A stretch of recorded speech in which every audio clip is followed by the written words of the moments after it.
All right, so real quick before I turn it over to Catherine, welcome to our first sort of core event, our CAHPERD online resource events that we're offering. And so we are going to have these periodically and have different guests come in to speak to us and talk to us at different health, physical education, dance-related topics, things like that. So we do have more lined up. You're going to see more on social media, and we're going to send this out to everyone via emails to register for more events. Remember that the registration is more just so that we can hopefully cut down on Zoom bombing if it were to happen and that sort of stuff, but to make sure that the links are only sent out to people who registered. But we are free to share this with everyone because we want people to learn and have more professional development and more resources, especially during this time of the pandemic. So if you missed our CAHPERD 20 In Focus conference, one of our keynote speakers was Dr. Catherine Sanderson. She has spoke everywhere. If you've ever Googled her, she has books that are out that you should totally get and read. And so she's very funny actually too, with her topics and her subject matter that she speaks about. But she spoke at our CAHPERD conference this past year. And so if you missed it, you really missed out. Make sure that you register for next year's conference and show up because we're probably going to have some really good people show up again next year. So Catherine reached out though because of what she talks about, all these different research topics. And so I want her, or she reached out to us about offering some professional development and talking to us about during the pandemic and how people feel emotionally and what's going on and how to kind of be resilient during this time. And so I'm going to turn it over to Catherine now to talk to us about resilience during a pandemic. Great. Am I on mute? Now I'm like thinking, no, I'm not on mute. Great. That's typically what I do. So thank you so much, Brent and Seth, for giving me this opportunity to talk. And I want to start now with a story. So my school, I teach at Amherst College. On Monday, March 9th at around 8:10 p.m., a school-wide email went out saying basically semester on campus is over and students were told to pack up their bags. They had, 5 days, I think, to pack up their dorm rooms and leave. And as you can imagine, it was really a very, very tumultuous time. And I gave my students, my thesis students, sort of a couple weeks to kind of regroup and go home and get settled. And then I reached out to one of my students who's very, very strong student. And I just said, hey, just checking in to see how your senior thesis is going.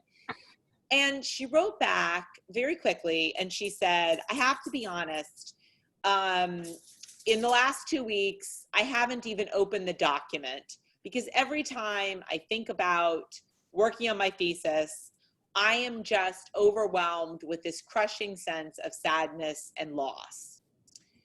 And I sort of stood back and said, I need to shift my own thinking and my own work as a professor and a colleague to sort of acknowledge the grief and the loss that students are feeling, that faculty are feeling, that I know teachers across the country are feeling. I'm talking to you all now, of course, from Massachusetts, but I have 2 of my children are home from college now doing, college in my basement. And I have a daughter who's a sophomore in high school and, she's doing high school in her room. And so I really reached out to Brent and Seth because I'd had such a wonderful time talking with y'all in February in California. And I wanted to offer what I know from the field of psychology in hopes that it might be useful to you, to your students, to your families, and so on. So I'm going to be talking today about resilience during a pandemic and what the field of psychology tells us. And I want to start by talking about a little bit of a puzzling finding from the field of psychology, and that is that people who've experienced between 2 and 6 adverse events actually seem to feel somewhat happier than people who've experienced no adverse events at all. And these events are pretty big events in terms of adversity. So they test things like, have you gone bankrupt or gotten fired or been diagnosed with a serious illness, gotten divorced, had the death of a loved one. And so basically the finding is that people who've experienced no adverse events or 1 adverse events are less happy than people who've experienced between 2 and 6 of these. And that's a really puzzling finding because many of us might think, well, The people who go through life, you know, in their scot-free, you know, sort of easy life, they might be happier. And that's in fact not what the research tells us.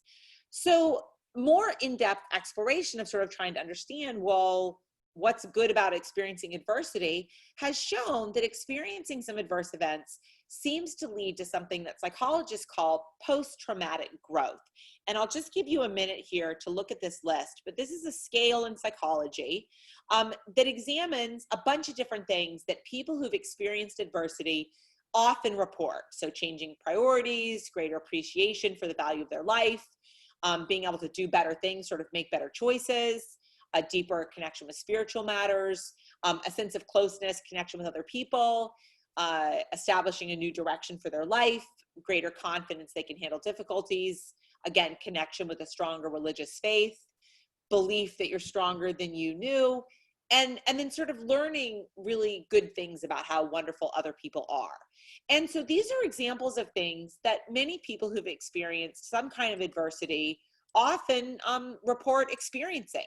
So I want to pause for a minute right now, and I'm going to actually ask you all a question. I'd like you to think about these 10 and write a number, if you feel comfortable sharing it, in the chat room. Write a number in terms of how many of these you think you might have experienced over the last 2 months during this pandemic, which would definitely count as an adverse experience for all of us. So I'm going to just give people, you know, a minute or so.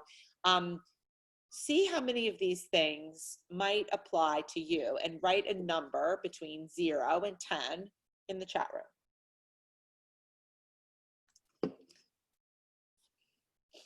I've been doing this now, you know, I've done this talk a bunch, and it's fascinating because many people report, you know, experiencing, you know, sort of a moderate number, but some people have actually reported like 8 or 9, and some people have reported, you know, more like 1 or 2, haven't experienced so much. So most of the people here are sort of like, I'm thinking around 5, 6, sort of is the average.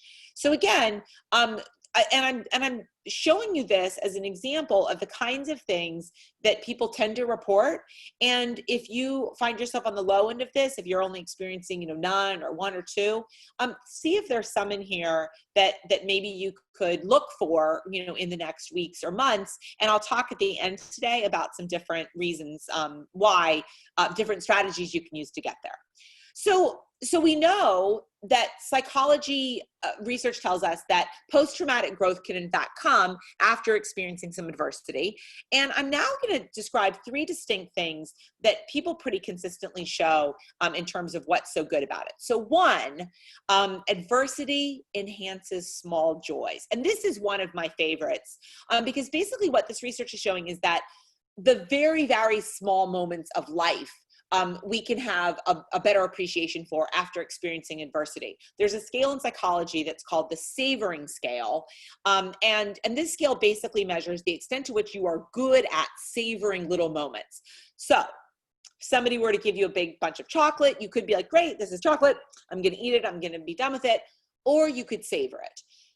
You could slowly unwrap it. You could imagine how wonderful the smell is. You could break off a little piece and bring it to your lips. You could put it in your mouth and sort of savor the taste as you slowly swallow it down. And this is a real sense in which people vary. Some people are really good at sort of savoring small moments, and some people are not at all.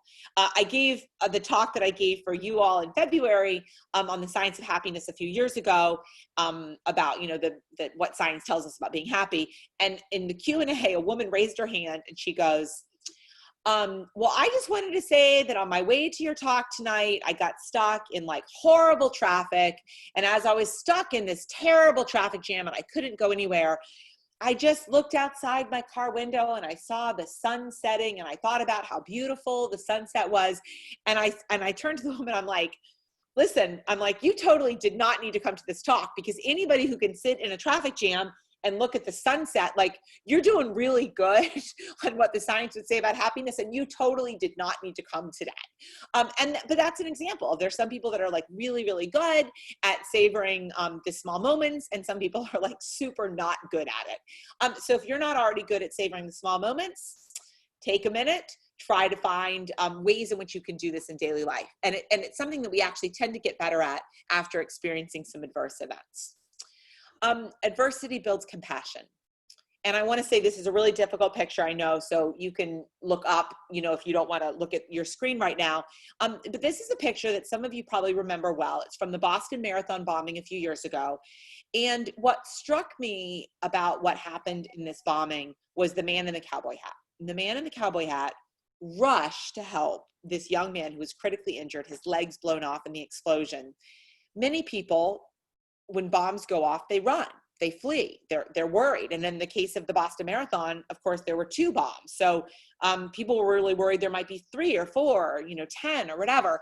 And this man in the cowboy hat rushed to save and probably save this young man's life who had been so critically injured. And interviews afterwards asked him, why did you rush to save him? Why did you not look out for yourself? And he said, I've lost 2 sons. And he lost one son in war. His son was in the Iraq War, and he lost another son to suicide. And that story has just always struck with me, that man, I think, clearly just felt tremendous compassion and empathy because he'd been through these 2 tragedies. And I think as a mom, as a professor, I'm really hoping that when things get back to normal, we're going to see people basically being kinder and gentler and nicer in all sorts of situations, because we've all been through something that's really, really difficult. And I hope it's going to teach us skills in being more compassionate to other people. And that's an example of the kinds of things that adversity often does. I'll say on a more personal note, my mother died of cancer 15 years ago now, so a long time ago. But since then, on Mother's Day every year, which of course was a couple of weeks ago, I meet a group of people who've lost their moms, and I say, listen, this is a really sad holiday for me. It might be a sad holiday for you. And I just want you to know I'm thinking about you. And of course, that the group of people I email gets bigger every year because parents die. But that's an example of something that I think if I hadn't had the experience of having lost my mom, I wouldn't be so compassionate in terms of reaching out to other people, that I identify and relate in a very different way. And I think that's an example about how this adverse experience that we're all going through, can be one that also teaches us compassion. And then 3, adversity creates resilience. And many colleges and universities have some kind of like an outward bound program, and like you go like hiking or canoeing or, backpacking or whatever with a small group of students in your entering class. And there's a reason why colleges do this. And one of the reasons is that it's scary. It's uncertain. I'm out here, I'm in the woods with these people I don't really know. Are we going to be able to successfully light a fire? Am I going to get along with them? Are we going to have enough food to eat? Is it going to go okay? And then of course it does go okay. And that experience of being kind of like unsettled and not really knowing what's going on actually has been shown scientifically to lead to resilience later on. That when bad things happen in college, you fail a midterm, your romantic partner breaks up with you, you don't get a job you wanted, whatever. That experience of having gone through this adverse experience, even though it's, just a hiking trip or whatever, actually gives students skills that they can use in terms of resilience when things later don't go well in college, and they're more resilient, moving forward. So those are 3 distinct things that scientific research very clearly builds. That adversity creates a better ability to stop and smell the roses, to appreciate small joys. It helps us be able to savor experiences, sort of the day-to-day moments of life. And it gives us really important skills in resilience. And so these are three things that very, very consistently scientific research shows can actually be benefits from experiencing adverse events. And I think what's important for us all to remember is that we can find happiness even in the midst of the pandemic. This is a terribly unsettling time. We don't know when it's going to end. Many people are worried about their financial well-being. They're worried about the health of their loved ones, especially if they have older relatives, parents, if they're in an immunocompromised situation themselves, or their children or spouses or siblings or whatever. And so what I think is so important is that we all try to focus on what are things that we can control, even in the midst of all of this stuff that we cannot control around us. And I've repeated this, repeatedly gone to, this is kind of like my mantra, this quote by Elizabeth Gilbert about happiness and the power of effort. I'm just going to read it to you aloud. Happiness is the consequence of personal effort. You fight for it, strive for it, insist upon it, and sometimes even travel around the world looking for it. You have to participate relentlessly in the manifestations of your own blessings. And once you have achieved a state of happiness, you must never become lax about maintaining it. You must make a mighty effort to keep swimming upward into that happiness forever, to stay afloat on top of it. And to me, this is really an important message for many of us. As those of you who heard my keynote in February remember, I am not a naturally kittens and rainbows person. I think, I can't remember if it was Brent or Seth, but one of you guys shared a little a clip of that on Instagram, on Twitter, and about me saying that. And that, of course, is totally me. Like, I am not somebody who's naturally and easily happy. And so, yeah, I have to work to be happy. I have to expend a personal effort for it. And so I think what's really important is that many people think, well, happiness is something that happens to us. You know, we get lucky because we find a great job or a wonderful relationship or we win the lottery or whatever. But the reality is that for many people, happiness doesn't come easily. It doesn't come naturally. And being able to recognize that we actually have some control over the effort that we spend to be happy is really, really important. And so I'm now going to turn, because my hope, of course, is that you've learned something, you've thought some, whatever. But my real hope is that I'm giving you something that you can use moving forward and take into your life. And so I now want to turn to what the scientific research would tell us we can do, even in the midst of this pandemic, to try to find greater happiness. So one thing is fostering wellness. And hey, I know who I'm talking to. You all already know this fostering wellness thing totally well. And what I think is important to remember is that this can be different for different things. So for some people, it's meditating. For some people, it could be walking or jogging. An important part of wellness is actually getting enough sleep, getting good sleep, which for some people is actually easier now because you're not commuting, in the same way. For some people, that can be religious or spiritual wellness is really important in terms of practicing faith. So given the audience here, I'm going to have everybody type into the chat room here. What is your wellness thing that you are doing? Are you meditating? Are you jogging? Are you running? Are you taking Zoom Pilates class or whatever? So take a minute and do this. And while you're doing it, I'm going to share with you mine.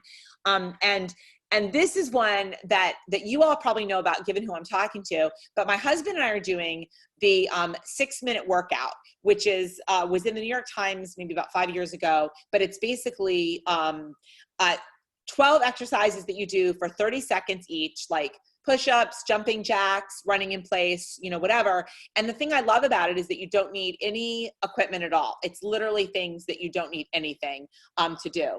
And I love all those different things that you all are doing. And I think it's such a great example. So some people are doing yoga, some people are doing running, some people are doing spiritual work, some people are walking through their neighborhood. And that's just like such a great example in that this is everything. So urban hiking to yoga, spiritual activities, Zumba, love that, interval workouts. And so again, you all know what you're doing. And Cassandra, I love the literally stopping to smell the flowers. I have said, so I live in Massachusetts. You all, I think everyone listening here is in California. I'm not sure, but it was cold in March. Like there were times in which like my husband and I would walk outside and there would be snow. And so I got to say, I'm so happy that it's warmer for me in Massachusetts. And Cassandra, jasmine is everywhere. I love that. I totally love that. And Gabe, we're going to be talking about some of the stuff that you just shared in the chat room. So here's the key. I think it's really, really important that you find what works for you. That for some people it's meditating, for some people it's not. For some people it's jogging, for some people it's not. And I think that's really important for all of us to focus on in terms of talking to our students. I talk to my college students and I keep telling them, foster wellness, foster wellness, foster wellness, find your match, what works for you. I think it's really I'm so jealous of anyone who gets to start walking on the beach. Really, really jealous of that. Okay, so one thing though is foster wellness, and I think that's really, really important. And frankly, that's also really important because eventually we're going to return to the world, and in different places that's going to happen sooner rather than later. And we all need to have really strong immune systems to make sure that if we do come in contact with somebody who has COVID, that we can be resilient in terms of fighting off infection or recovering, more quickly. All right, so foster wellness is one. Spend time in nature. And a bunch of you already talked about spending time in nature, which is wonderful. Research in psychology has shown the tremendous benefits of spending time in nature. One of my favorite studies that demonstrated this was done in a hospital in Pennsylvania. And what they did was they compared rates of recovery for patients who'd been assigned to one of two wings in the hospital. The way this hospital was set up, one of the wings overlooked a parking lot. So people assigned to that wing saw like asphalt and cars and traffic. People assigned to the other wing, that wing overlooked a park. So people assigned to that wing saw trees and flowers and bushes. So what they did was they compared rates of recovery for patients who've been assigned to one of these two wings. And what they found was that people who were assigned to the wing overlooking the park got out of bed faster, needed less pain medication, had better reports from the nurses, and got discharged faster from the hospital. So across every single dimension, looking at nature through a window was beneficial. Research done even in urban environments. That's a picture of New York City, Central Park. Research has shown that even being in a park setting in an urban environment is tremendously beneficial for well-being, both physical well-being and psychological well-being. So it doesn't have to be if you don't live in an area where you can hike, or go to the beach. Even being in small amounts of nature can be beneficial. In a really clever study that was done recently, they brought in people, put them in an MRI machine to measure patterns of brain activity, and then they showed them different pictures. And on the right hand of the screen, I'm showing you two different pictures that were used in this study. So one of them is of a very pretty urban city skyline. One is of a really pretty rural nature scene. So the key is that both of these pictures are visually appealing. It's not the case that the urban is showing, graffiti or smog or traffic or something. They're both visually appealing. But what you see is that the people who are looking at a picture of an urban scene are showing lots of brain activity. Their brain is active, their brain is firing, it's processing. People who are looking at the rural nature scene are showing relaxed, calm brain waves, like they're meditating or sleeping. So that study just illustrates that spending time in nature is not just good for our psychological well-being, reducing anxiety and depression. It's actually really, really good for physical health as well, that it probably is relaxing to the body at a physiological level, and that lets us spend more of our time and energy in this study recovering from surgery. We also know very clearly that finding purpose is really important. So doing things in your life.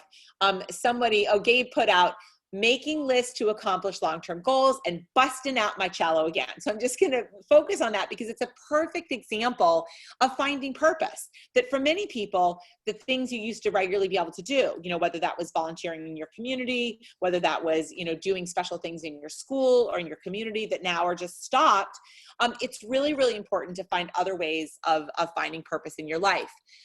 Research shows very consistently that giving is a way of finding purpose. In some communities, they're really experiencing blood shortages because lots of the routine blood drives are not happening right now. So if you're healthy and you can give blood and your community needs it, that's a wonderful way to give. I've been really heartened by all the examples of people doing, supporting and expressing gratitude to hospital workers, whether that's clapping outside or donating pizza or whatever. That gift bag is to remind me, that gift basket. So my middle child is dating a woman whose mom is a nurse. And a few weeks ago, my husband and I sent her a gift basket from a local store to just say, hey, thank you, and bring it into the hospital. And, you're doing wonderful work right now. You're, one of the heroes. So being able to express gratitude towards people is really important. I'm understanding that Piccola is saying the bottom right corner. That's an example of a goal. So cleaning out a closet, cleaning out the garage, again, getting the photo albums in order, whatever it is, write out a list of things that you'd like to be doing and work towards them, because that's actually something that gives us a sense of accomplishment, and it's really good for psychological well-being. I've received during this pandemic several lovely emails from people who had heard me talk at some point or had bought my book, and they've just reached out and said, hey, I just want you to know that, I've picked up your book again, or I've really thought about your words. Somebody who'd heard me give a talk on the science of happiness emailed me a couple days ago and said, we had like a Zoom family reunion, and what I ended it with was by going through your 10 strategies for being happier, and everybody loved it. And so again, if somebody has done something in your life that's touched them in some way, reach out and let them know. Write a letter, a physical letter, put it in the mail, send them an email. But it's a way, again, of finding purpose, of connecting with people. I think it's so important right now and gives us meaning and happiness. Building and maintaining connections. So as Brent said at the start today, I actually reached out to Brent and Seth, I don't know, a month ago or something. And I said, hey, if you want me to do anything, let me know. And one of the reasons I did that was totally selfish. And that's that we know that building and maintaining connections right now is super important. I've been heartened by all of the different examples of people connecting with family members, with friends, online.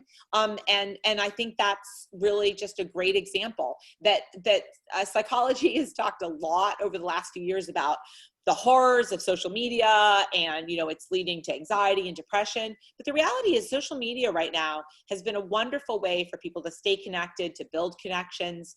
And so figuring out ways that fit for you, whether that's, reaching out to colleagues or friends or family members. I actually printed out a schedule, like a blank monthly calendar, and I have written the name on every single day of somebody that I'm going to reach out to. And sometimes it's a friend, sometimes it's a family member. But every day I have a name, and every day I wake up in the morning and I just text them and I say, hey, I'm thinking about you today. Hope you're doing okay. Hope you're hanging in there, whatever. And it's a teeny thing. It takes me, 30 seconds, but it's my way of trying to sort of stay connected with people who, I'm not, getting to see daily life, these times. As those of you may know, if you follow me on social media or have heard my talk, I'm really big proponent of animal adoption. And one of the reasons is that lots of research has shown that adopting an animal, owning a pet, especially a dog, is like super beneficial for psychological well-being and physical well-being. There's a wonderful study in which they had pet owners stare into their dog's eyes. And what they found is that when you stare into your dog's eyes, it raises a chemical in your body called oxytocin, which is the same chemical that's raised in women shortly after they've given birth, people when they've just hugged somebody. It's basically the feel-good hormone. It makes you feel good. So when you look into your dog's eyes, it actually raises that chemical oxytocin in your own body and in your dog's body. Your dog actually experiences that same benefit of oxytocin. So lots of research has shown that owning a pet right now is extraordinarily beneficial. It's a way to build connection, get you out walking sometimes, to have a sense of unconditional love. I think this is especially important for people who may be lonely during this time or may feel more socially isolated. And so I've talked a lot about the value of pet ownership. And if you don't have a dog already, this is a great time, which you're home already, to adopt or foster a pet. And finally, embrace healthy thoughts. And this is really important because it can be pretty easy right now to spiral into negativity and to ruminate. There's this wonderful quote from Nelson Mandela that I think really speaks to this value of being optimistic no matter what. And here's the quote: I am fundamentally an optimist. Whether that comes from nature or nurture, I cannot say. Part of being optimistic is keeping one's head pointed toward the sun, one's feet moving forward. There were many dark moments when my faith in humanity was sorely tested, but I would not and could not give myself up to despair. That way lays defeat and death.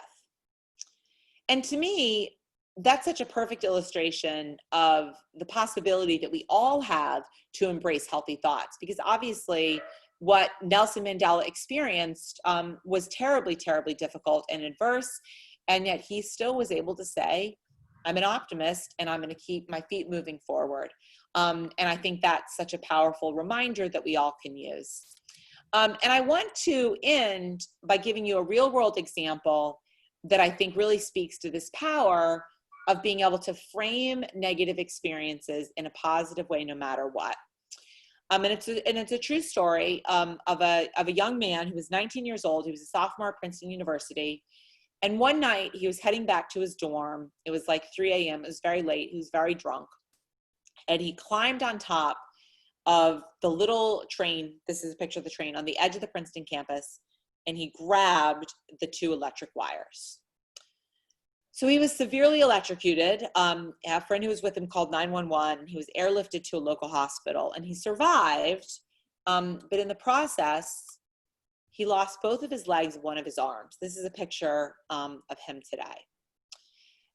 So he underwent extensive surgery, plastic surgery, physical therapy, eventually returned to Princeton with the help of a guide dog that helped him, meander around campus and open doors and things. He became pre-med. He finished Princeton, applied to medical school, attended medical school, graduated from medical school, and today is a doctor living and working in San Francisco. And he was interviewed a few years ago by the Princeton Alumni Magazine. And the interviewer asked him the question that I imagine all of us would ask him if we had the opportunity to meet him. And here's the question. If you could go back in time and undo that night that so drastically changed your life, your body in such fundamental ways, would you do so? Would you undo that night? And here's his answer. No, too much good stuff has come out of it. I was not headed towards a career in medicine before the accident, and I don't think I'd be as good a physician if I hadn't had that experience. He works today with amputees, with quadriplegics, with paraplegics, and what he says is, when I walk into somebody's hospital room, there's an immediate sense of rapport because they look at me and they look at my body and they immediately understand that on some level, I get what they're going through. And that lets me be a better physician than if I hadn't had that experience. And that is a profound example of the ability to take something that is so devastating and to be able to focus on the good stuff that has come out of it. So it's really easy these days for people to focus on what is lost. And the reality is that many of us have lost a lot. That students have lost, milestones in terms of graduations or proms or other kinds of celebrations. People have lost the opportunity to have, the wedding of their dreams or a long planned vacation. I was supposed to be on a book tour in April to London. And we can all focus on sort of, what is bad and what is lost right now. But the reality is we all also have the opportunity to say, is there good stuff that has come out? What can we make of this really, really difficult time? What lessons can we learn? And I want to end by sharing with you one of my favorite quotes. And given who this talk is for, some of you may know this quote well, but it's by a wonderful book called My Losing Season by Pat Conroy. And it's a book about a basketball team that loses again and again and again, and the lessons that he took from that experience. And here's the quote. Sports books are always about winning because winning is far more pleasurable and exhilarating to read about than losing. Winning is wonderful in every aspect, but the darker music of loss resonates on deeper, richer planes. Loss is a fiercer, more uncompromising teacher, cold-hearted but clear-eyed in its understanding that life is more dilemma than game and more trial than free pass. My acquaintance with loss has sustained me during the stormy passages of my life, when the pink slips came through the door, when the checks bounced at the bank, when I told my small children I was leaving their mother, when the despair caught up with me, when the dreams of suicide began feeling like love songs of release. Though I learned some things from the games we won that year, I learned much, much more from loss. And to me, this quote is so powerful because we don't like bad things to happen to us, to our loved ones. We try to avoid those. But the reality is there are tremendous lessons that we can learn from loss and adversity. And what's most important is that we focus right now on what are the lessons that we can take from this terribly difficult experience. How can we focus on what is gained as opposed to what is lost? And how can we emerge whenever this pandemic comes to an end and we sort of return and some semblance of our normal lives, what can we learn from this experience that we take forward? And I hope that this talk is giving you some things to think about from the field of psychology, and some strategies that you can use moving forward. And that really is all I was going to say. That's all I got. But I want to say, before we go to questions, and I'm super glad to take any questions, that we'll take questions in the chat room. But if somebody has a question and they don't want to put it in a chat room, with their name, and that's totally fine, you can email me privately and I will respond. I'm totally glad to do that. You can also watch, not this talk, but you're going to get this talk, but you can watch other talks I've done on the science of happiness and the mind-body connection and emotional intelligence on my website. I post every day on my Instagram, often about health and happiness and so on. And if anybody's like crazy, like a nerd, and really interested in learning more about this, my book, The Positive Shift, examines this, and you can get it anywhere. You can get it on Audible, for free or $1 or whatever, however that works. But I've worked out a deal with my publisher.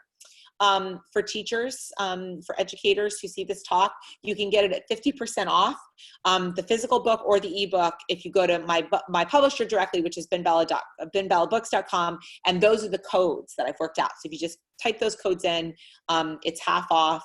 And again, you can also get it, anywhere on Amazon or whatever, and no pressure to buy, etc. I just want to make sure that if people are interested in buying it, they get the best price. And I now we'll take any questions that you have. If you also want a copy of this slide deck, just the PowerPoint, you can email me and I'll send you out the PowerPoint presentation. And I know that Brent or Seth is going to post it on YouTube, and I think send an email out, however that works. And thanks, Seth, for one of the nice words about my book. That means that you're a nerd, because my book is lots of like empirical science stuff. So anyway, but I'm super glad to take any questions, big or small. And I know everyone's really busy right now and doing stuff with their work and their family and, friends, etc. So thanks for spending a little bit of your afternoon with me. And questions. Thank you all for virtually coming.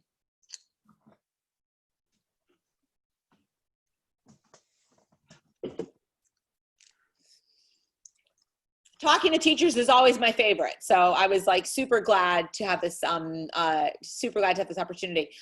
So I'm just reading through the questions. Oh, so so my website is sandersonspeaking.com, and my Instagram is Sanderson Speaking. And my email is CA Sanderson. And most people forget the A and then get a bounce back and whatever. So it's CA Sanderson, and then it's at Amherst, which is AMHERST.edu. So you can reach out to me. And if you Google Catherine Sanderson, I also come up very easily. So now I'm just going through the chat room. So I'm looking at ways to integrate mindfulness and awareness at the beginning of the new school year. And first of all, let me just say, I think that's like super great, because mindfulness and meditation are, again, all a part of really staying well, psychologically and physically. And I'm finding a way to do this with the younger age groups, K to 3, without making it sound scary or intimidating. So honestly, I teach like old people who, college students who like shave and stuff. So you all might have really great ideas. And if so, please share them in the chat room in terms of finding a way to do this with younger age groups, etc. But to me, I think at a really important level, and I am a mom of 3, I think at a really important level, what we need to think about is awareness of your feelings, And at a physiological level, research shows that a lot of our feelings are actually rooted in the same physiology. And that's a reason why sometimes you might, feel hungry, but you act like you're angry at somebody, or you might feel lonely, but you might not recognize it as loneliness, or you might feel tired and think, oh, I'm just feeling, sad or something. And so I think that's a really, really, important thing to start actually thinking about. There's a wonderful acronym in AA that some of you may know, and it's called HALT, which is hungry, angry, lonely, tired. HALT, hungry, angry, lonely, tired. And to me, that's just a very, very simple way of thinking about things, because we can all think about being hungry, being angry, being lonely, being tired. And those things often lead us to engage in destructive behavior. So for adults, that could be, you know, smoking or alcohol use, or, you know, binge eating, you know, other kinds of unhealthy behaviors. And being able to recognize, you know what, right now, what I am is tired. And if I go to sleep, I'm going to feel better. And I think actually talking about that for young kids is also really important, of helping them sort of identify, what am I feeling? Am I feeling angry? Am I feeling sad, etc. And thank you so much for the yoga and mindfulness. So openphysed.org has a mindfulness unit. Thank you so much, Cassandra, for sharing that, called Yoga and Mindfulness. Again, you all are the experts in that, and I knew you would be. And I love, I got to say, on a very personal level, I love the idea that you all are teaching kids, because I just feel like it's such an important job. And I was so touched, frankly. I had an opportunity to speak in Texas and then again in California. And it's like heartening as a parent, and as a person in the world, to know that there are so many fabulous people out there teaching. I can't think of a more important job. I can't think of a more important job. And I know that I'm not really one of you all, but I'm like trying to kind of be adjacent to you. And I just want to give you all, you know, the great kudos for the really important work you're doing. It was just really heartening as a person, as a parent. So thank you. And Cassandra, thank you so much for sharing that. You guys are the real experts on this, and that sounds like super useful and super helpful. And boy, aren't we all keeping our fingers crossed that there will be like normal school in the fall? I mean, I am. As a parent, as a professor, I am so hoping.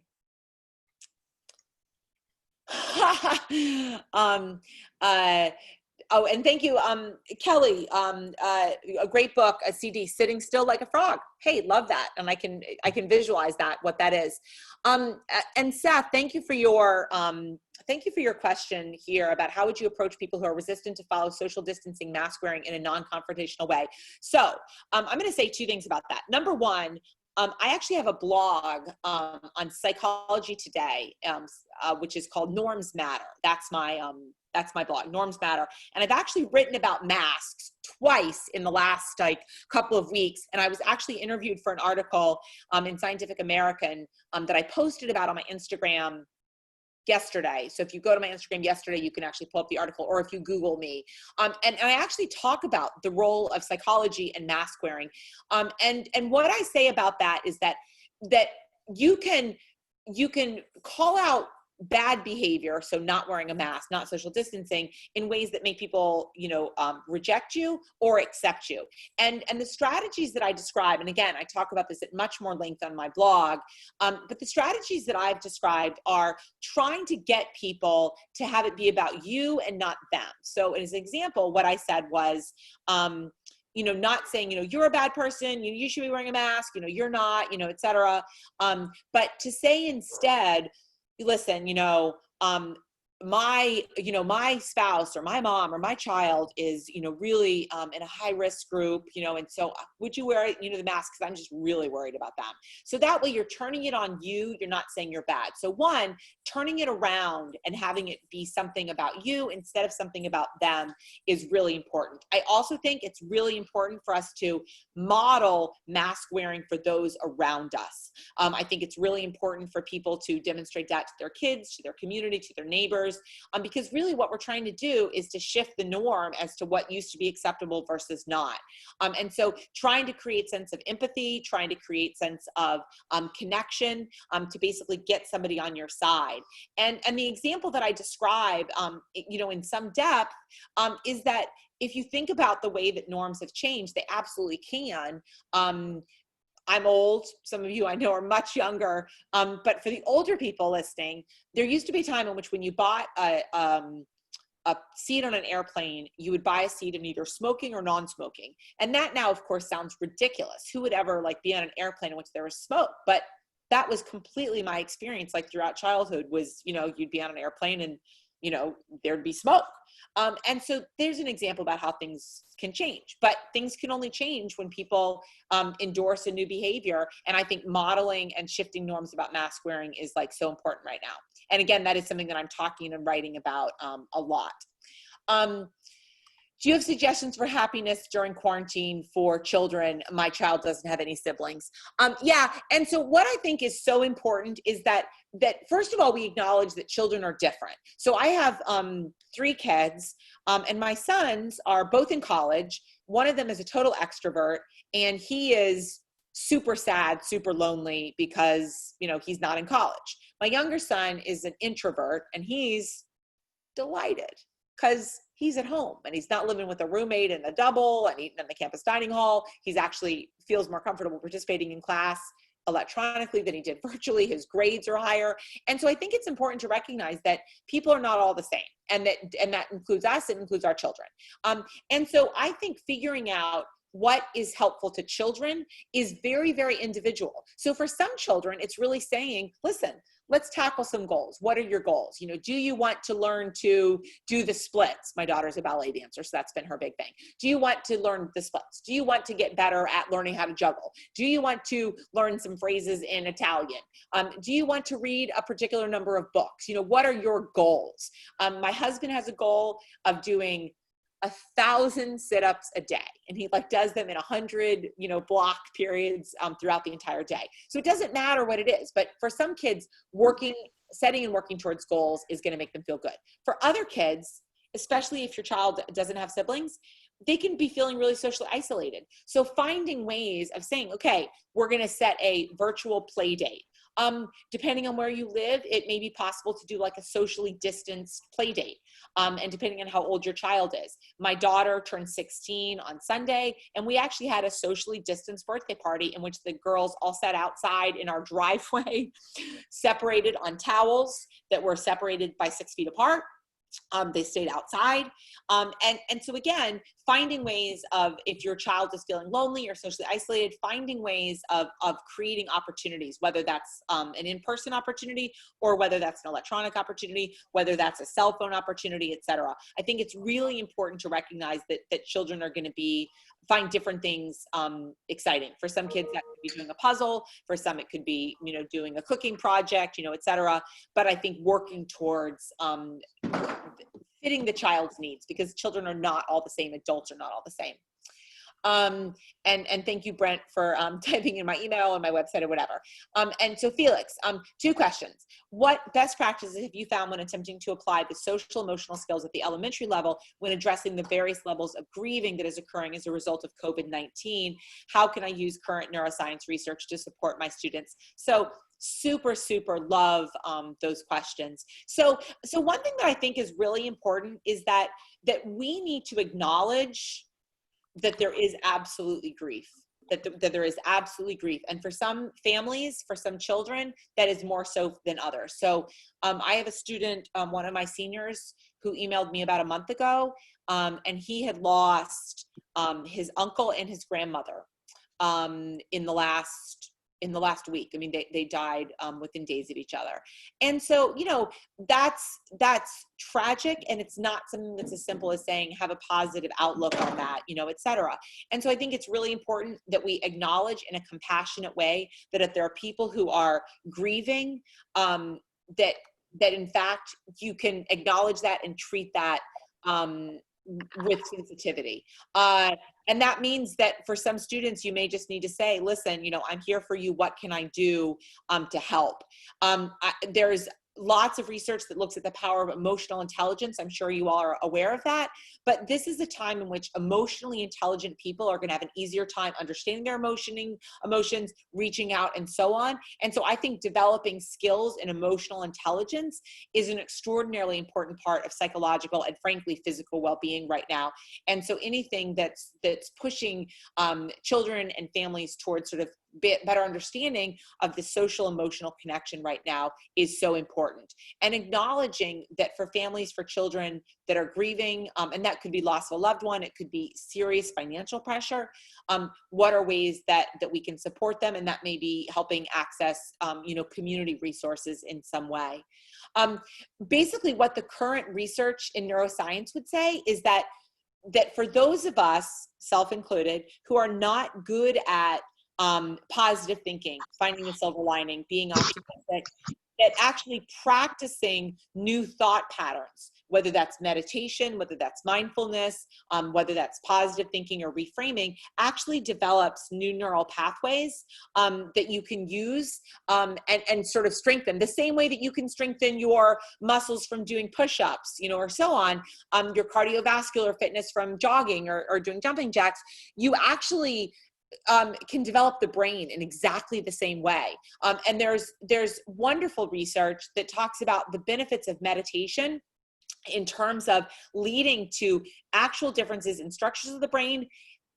And also, I think really importantly, leading people to be kinder, leading people to actually be kinder in their daily lives. And so I think encouraging practices like meditation and mindfulness aren't just good for our psychological well-being, they're actually good for those around us because they lead us to basically go through the world in a kinder, gentler way.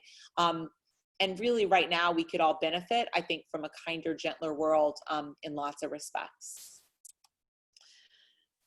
More questions for me. I think I've gotten through. I think I'm just scanning the chat room to make sure that I have not screwed that up, which of course is possible that I could.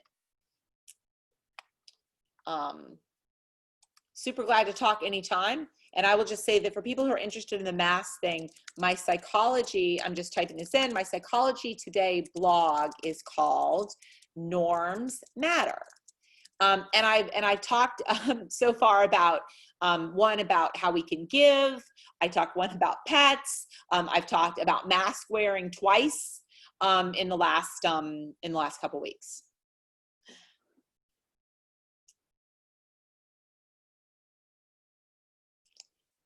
And that might be all the questions. Thank you, Seth. And yeah, the article for people who want, it's an article that's from Scientific American, and it's about mask wearing. I can't remember the title right now, but it's about mask wearing. And if you Google me, it comes up, and I posted about it on my Instagram. And I think I think it's a super important topic, and it was a really well done article. They talked to lots of different, you know, professors at different places about the research. Excellent. Well, I'm so glad that you were able to come do this with us today. Does anybody else have a question before we close this out?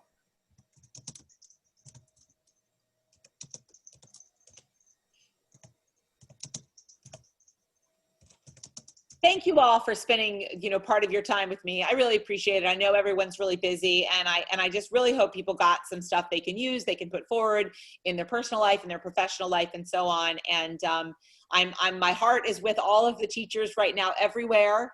Oh, thank you, Seth. You're so good at figuring that out.